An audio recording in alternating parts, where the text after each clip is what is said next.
Ces dernières années, Magloire se faisait plutôt discret et avait déserté la scène médiatique pour se consacrer à sa santé, lui qui a lutté contre l'obésité morbide pendant de nombreuses années. Mais il est aujourd'hui de retour avec un nouveau projet télé, baptisé Rassemblance. Il s'agit d'une série documentaire qui présente plusieurs portraits d'hommes et de femmes aux vies toutes différentes et qui s'émancipent de n'importe quel préjugé. Le programme est à découvrir dès ce samedi 14 janvier 2023 sur TV5 Monde, puis le 18 janvier prochain à 12h30 sur la même chaîne. À l'occasion de sa diffusion, Magloire a accordé une interview à Télé Loisirs. L'ancien chroniqueur du Morning Live, M6, en a profité pour faire le lien avec sa propre histoire personnelle marquée par son adoption dans le sud de la France lorsqu'il était enfant. Une adoption fortuite qui lui a permis d'être totalement ouvert au monde et à tout ce qu'il offre. J'ai été adopté par une femme formidable, Raphaël Del Crovaro, qui sortait de l'Opéra de Paris. Elle a été chorégraphe, puis psychomotricienne.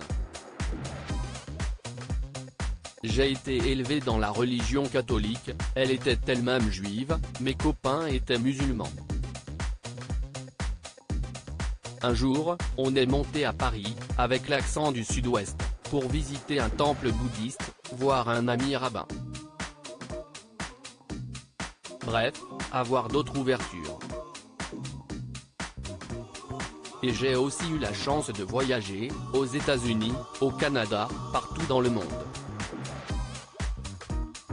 Ma grand-mère disait toujours que la différence des autres est une richesse pour soi. On peut dire que l'histoire de cette série documentaire part de ma vie, a-t-il expliqué à nos confrères. Magloire est également revenu sur les circonstances de son adoption. Sans entrer dans les détails, ma mère biologique Esther et ma mère adoptive Raphaël ont fait ce qu'elles ont appelé le choix de l'amour. L'une est arrivée en France enceinte puis est repartie au Togo pour se marier. L'autre était une nana de 47 ans, veuve, qui vivait seule dans une grande maison et avait les moyens d'élever un enfant pas attendu. Ça a été une évidence entre elles, a-t-il rapporté, espérant les rendre fiers avec sa série documentaire inspirée de sa vie.